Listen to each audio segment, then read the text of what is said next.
I believe essay. At the front of the bus was a rainbow background poster with the sun in the middle and a quote that read, "Be kind, for everyone you meet is fighting a battle you know nothing about." As a child, I did not fully appreciate this concept. After I graduated high school, I encountered a guy much different than myself. He was quiet and faded into the background. He started out as a friend on my social media site.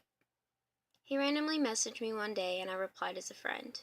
He confessed to me his dad was in and out of his life due to a narcotic addiction, and his mother passed away of cancer when he was only 8. He spoke very well of his grandmother, for she raised him. We talked every day for weeks about nothing and everything, including our hopes and dreams. One day he invited me to his residence. I typed the address into my GPS, thinking I was going to a house in a neighborhood much like my own. I was surprised when I arrived at the hotel. Leery about the situation, I hesitantly ascended 3 flights of stairs. We ate Domino's pizza and talked for hours like we had in the previous weeks. It wasn't until the pizza was gone that he confessed to me that his grandma passed away the month before.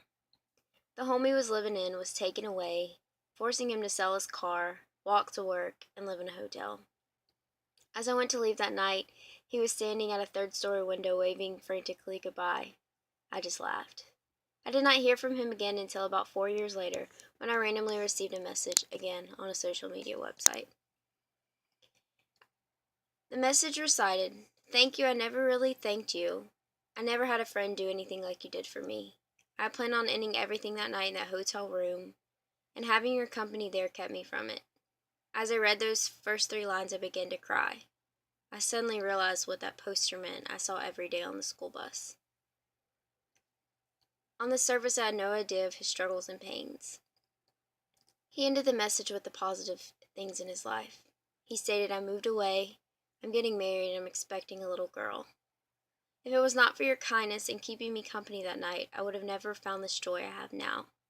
Therefore, I leave you with what I believe. Be kind to all."